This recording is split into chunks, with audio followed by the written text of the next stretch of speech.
Hello and welcome to the Not Dragon Shed, the kitchen again, for another soaping video. Excuse the noise in the background. Well, here's 1, 2, 3. Hello and welcome to Not the Dragon Shed for another soap making video. Excuse the voiceover. I don't normally do a voiceover with soaps, but the washing machine was running and I couldn't hear myself, let alone record myself. So I'm currently doing the washing up for this soap whilst I'm talking you through this soap. So, the name of this soap is Leaving Vancouver, and if I can find it I'll put up the photo that kind of inspired it, which is part of kind of a time lapse. Actually, I'll put the time lapse up there. I did a time lapse of us on the cruise that we went on last year as we left port. So Leaving Vancouver, we went up the west coast of America to Canada. That way, no. West coast of Canada to America, because we went to Alaska. So yeah, that was our part of our holiday last year, and that's what these soaps are loosely themed around. They're inspired by things we did and saw whilst we were over there. So this is my milk soap recipe. If you want to find that one, it's on my blog. It's also, I've got a couple of videos using it, and January 2018 I think I did a video actually from scratch with the whole process. So you can have a look at that if you want. So this is actually my first attempt at doing a real kind of sculpted, well not, a real layered soap. I've done big chunky layers, but I haven't really done delicate landscape before. So that was the attempt here. And as I'm now just washing up, I don't know quite how well it's come out. So we'll see what happens when I cut this one. But the intention is to show water at the bottom, quite dark water, then a couple of layers of land, and then a nice kind of cloudy sky on top. So I'm starting with charcoal and some blue mica in the bottom layer, and going for a drop swirl, although it's fairly runny, so I'm not sure how well, well no, it's not a drop swirl, it's a pot swirl, in the pot swirl, so I'm not sure how that's going to come out, because it's a bit too runny I think. I was expecting this fragrance oil to really accelerate because it has done in the past, but for whatever reason it didn't. So, slightly aggravating that I was expecting it to be a real pain in the backside and it wasn't. So, it did make things a little bit more challenging than I'd like. I'll put you down there. So yeah, so I'm using some charcoal and blue mica to get the dark colour, or to get the sea colour. I was going to go for some green as well, but there's a lot of colours, lots of layers in this, and I didn't really want to complicate it more than necessary. So that's a fairly easy layer to put in. I had slightly too much because I marked the inside of the mould as to kind of the point where the water needs to stop. So I've made an extra pretty much all black soap, which is great because it's charcoal, so it's good for your skin. So, and then the next layer was a little bit more difficult because again the fragrance oil wasn't accelerating as I'd expected. I don't know why it did one occasion and not this occasion, it just didn't play the game. And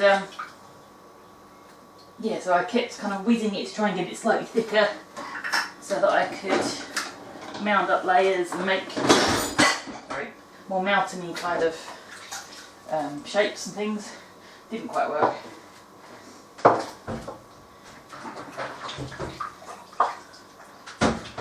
So I kind of whizzed it a bit and left it in the hopes that it would thicken, but it really didn't.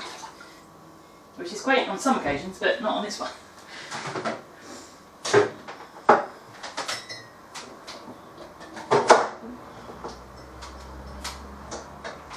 So yeah, the first layer went in pretty flat, and then the two other layers were kind of mountainy, so I tilted the mould slightly. Excuse the noise.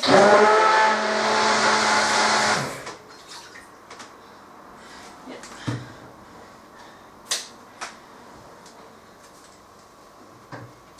So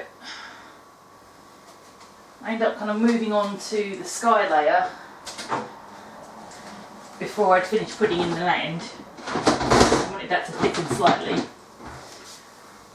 and it thickened enough for the pot swirl. In that pot swirl, I should have maybe waited another 10-15 minutes to give it a bit more stability for when I poured. As it was by that point, I was pretty much fed up with it, so I wanted it done.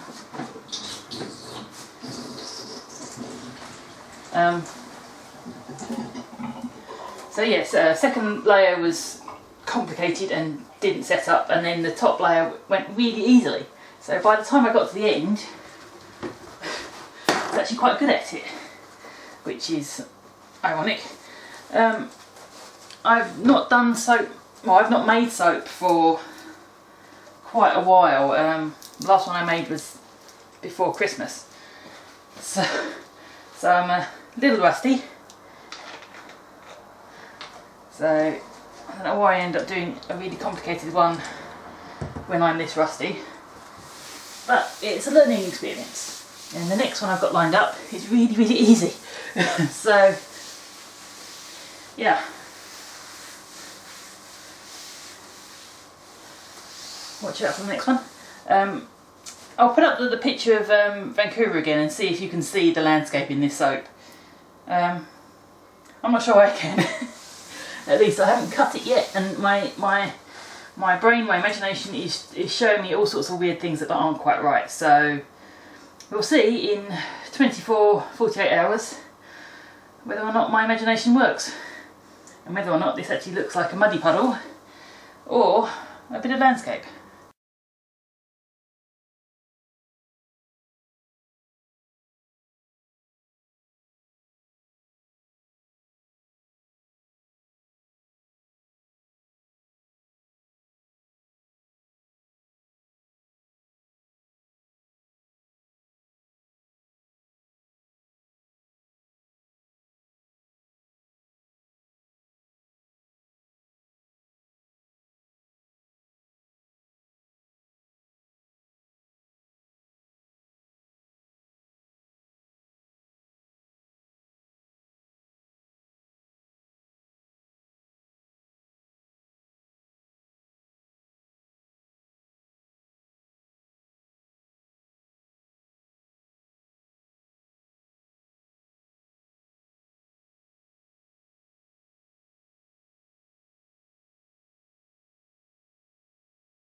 Okay, so this soap has sat for 3 days. I took it out the mould after 2,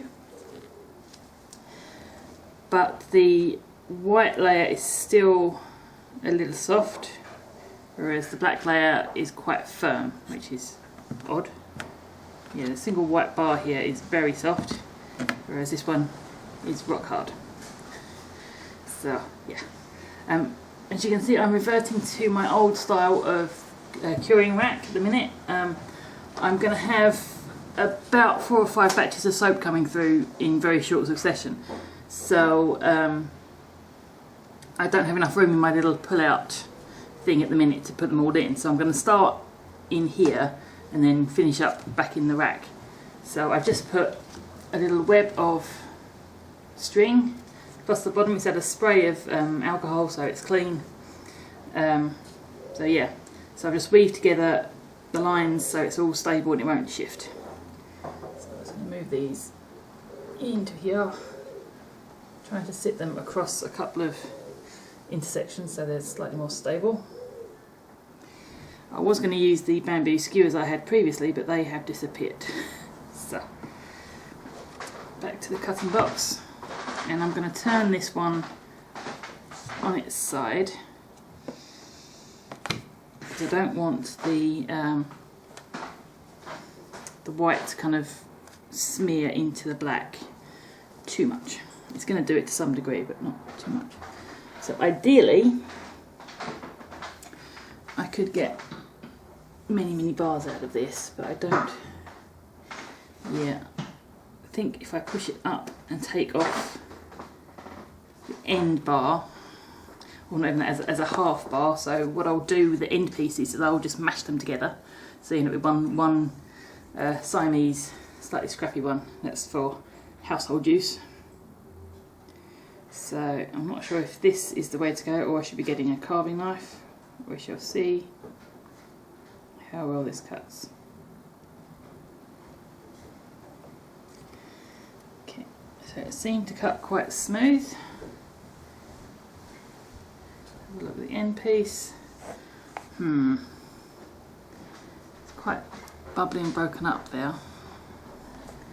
Although that doesn't look too bad. And my layers of land have all mashed together. Not too bad.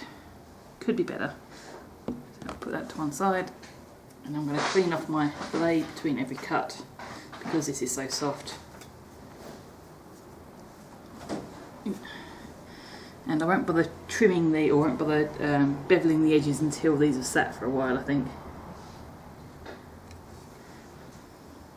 It's a little bit too damp. Okay, so let's try a proper cut.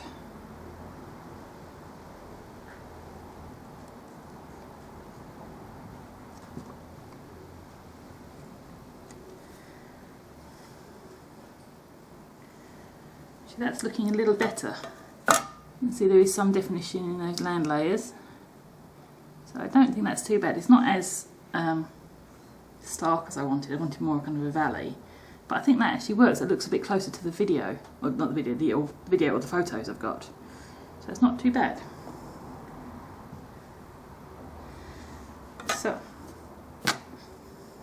it's not as messy second cut.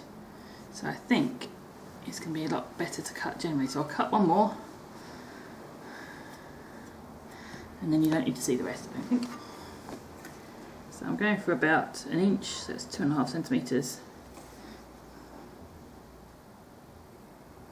And I just hope that as this sits, the land layers kind of mellow out a bit and lighten.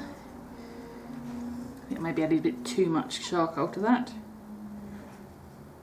But yeah, it's cutting quite cleanly.